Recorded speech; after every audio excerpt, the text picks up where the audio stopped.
আসসালামু আলাইকুম বন্ধুরা, আশা করি আপনারা প্রত্যেকে ভালো আছেন। তো বন্ধুরা, আপনারা অনেকজনে বলতেছিলেন যে ভাই আমাদের যে উচ্চ মাধ্যমিক অর্থাৎ আমরা একাদশ শ্রেণীতে পড়ি, এটার ভর্তি সহায়তার আবেদন কবে নাগাদ শুরু হবে। তো আপনাদের বহুল প্রতীক্ষার পর গতকালকে অর্থাৎ 25শে ফেব্রুয়ারি আপনাদের নোটিশটি প্রকাশ করে দিয়েছে। তো নোটিশে কি কি বলা হয়েছে সবকিছু থাকছে এই ভিডিওতে, এবং আবেদন করতে কি কি কাগজ লাগবে, কোথা থেকে সংগ্রহ করবেন, সবকিছু বলবো এই ভিডিও। তো ভিডিওটি শুরু করার আগে ছোট্ট একটা রিকোয়েস্ট, আপনারা যারা আমাদের চ্যানেলে নতুন দর্শক হয়ে আছেন তারা প্লিজ আমাদের চ্যানেলকে সাবস্ক্রাইব করে পাশে থাকা বেল আইকনটি বাজিয়ে দিন। আর যারা ফেসবুক পেজ থেকে দেখতেছেন অবশ্যই ফেসবুক পেজটিকে ফলো করে দিন। তো চলুন ভিডিওটি শুরু করা যাক। তো আপনারা জানেন যে এটা হচ্ছে ভর্তি সহায়তা, এটার একটি নীতিমালা রয়েছে। তো আপনারা যদি নীতিমালা সম্পর্কে জানতে চান চাইলে অবশ্যই আমাকে কমেন্টে জানাতে পারেন। আর আপনাদেরকে বলে রাখি, এটা কোনো উপবৃত্তি না, এটা হচ্ছে এককালীন ভর্তি সহায়তা, যেটা আপনারা একবারই পাবেন, অর্থাৎ 8,000 টাকা এককালীন হিসেবে দেওয়া হবে আপনাকে। যে নোটিশটিতে কি বলা হচ্ছে এটি সম্পর্কে পড়বো। এখানে বলা হচ্ছে উপযুক্ত বিষয়ের পরিপ্রেক্ষিতে জানানো যাচ্ছে যে প্রধানমন্ত্রী শিক্ষা সহায়তা ট্রাস্ট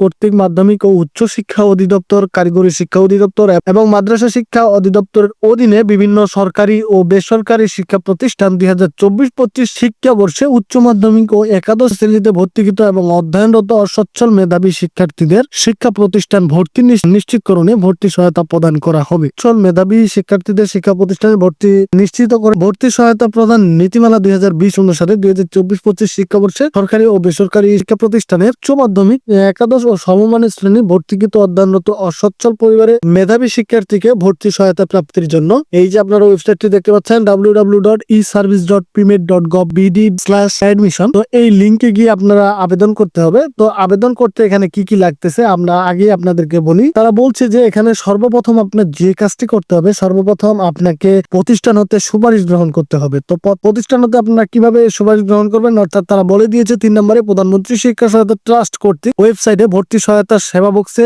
আপলোডকৃত নির্ধারিত ফর্ম ডাউনলোড করতে হবে। আমি ভিডিও শেষে দেখিয়ে দিচ্ছি আপনারা কিভাবে আপনারা ফর্মটি ডাউনলোড করবেন। তারপরে সেই ফর্মটি ডাউনলোড করতে হবে এবং ডাউনলোড করার পর সেটা প্রিন্ট করবেন। তো এখানে একটা প্রশ্ন থাকে বিপুল সংখ্যক যে আমরা কালার প্রিন্ট করবো না সাদা কালো করবো, আপনার যেটা সুবিধা হয় সেটাই করবেন, এখানে কোনো বাধ্যবাধকতা নেই। তারপরে বলছে যে শিক্ষা প্রতিষ্ঠান হতে যে শিক্ষা প্রতিষ্ঠানে আপনারা ভর্তি হয়েছেন, তো সেই ফর্মটি নিয়ে সেই শিক্ষা প্রতিষ্ঠান প্রধানের নিকট সুপারিশ গ্রহণপূর্বক আবেদন করতে হবে। অর্থাৎ আপনি সেই শিক্ষা প্রতিষ্ঠানে তো দেখবেন যে সেখানে সুপারিশ বক্স নামে একটা অপশন আছে। তো এখানে আপনার যে প্রিন্সিপাল আছে, তো যিনি প্রতিষ্ঠান প্রধান, তো তিনি সেই বক্সে আপনাকে সুপারিশ দিবেন এবং আপনাকে কাগজটি দিয়ে দিবেন। তারপরে সেটা সুন্দরভাবে ফর্মটি পূরণ করবেন, পূরণ করার পর সেটা আপলোড করতে হবে। তো তারপরে আমরা যদি দেখি, তো তারপরে বলছে যে এখানে আবেদনের ক্ষেত্রে আপনাকে প্রতিবন্ধী এবং এতিম শিক্ষার্থী, ভূমিহীন পরিবারের সন্তান, নদী ভাঙ্গন পরিবারের সন্তান ও সচ্ছল মুক্তিযোদ্ধার সন্তান এবং প্রাকৃতিক দুর্যোগে ক্ষতিগ্রস্ত ও দুস্থ পরিবারের সন্তান ভর্তি সহায়তা প্রাপ্তির ক্ষেত্রে অগ্রাধিকার দেওয়া হবে। তবে প্রাপ্তির সঙ্গে আপনাকে প্রমাণপত্র আপলোড করতে হবে। তো এখানে প্রমাণপত্র আপলোড করতে হবে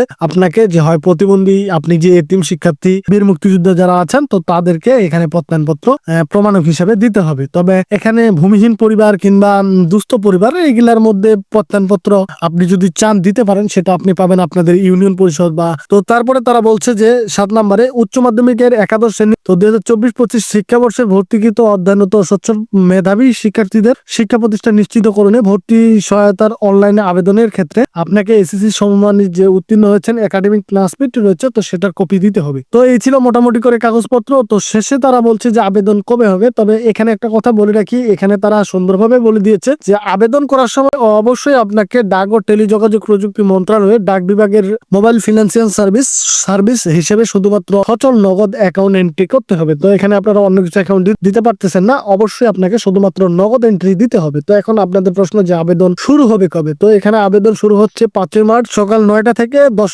এপ্রিল 2025 রাত 11টা 59 অর্থাৎ 12টা পর্যন্ত আবেদন করার সুযোগ পাচ্ছেন। তো আমি আবারও বলছি, এখানে 5 মার্চ থেকে আবেদন শুরু হবে, 10 এপ্রিল পর্যন্ত শেষ হবে। তো তাই উক্ত সময়ের মধ্যে আপনারা আবেদন করবেন। তবে এর মধ্যে যদি আপনারা কেউ আমাদের মাধ্যমে আবেদন করতে চান, অবশ্যই আবেদন করতে পারবেন। সেক্ষেত্রে আপনারা আমাদের যে ডেসক্রিপশন বক্সে হোয়াটসঅ্যাপ নাম্বারটি দেওয়া আছে, আমি আপনাদের সুবিধার্থে আমার স্ক্রিনেও নাম্বারটি দিয়ে দেবো, সেই হোয়াটসঅ্যাপে আপনারা নক দিবেন। অবশ্যই আপনারা ফর্মটি কোথা থেকে পাবেন, তো আপনাদের সুবিধার্থে আমি ফর্মটি আমাদের ডেসক্রিপশন বক্সের লিংক দিয়ে দিচ্ছি, তো সেখান থেকে আপনারা ডাউনলোড করে নিতে পারবেন।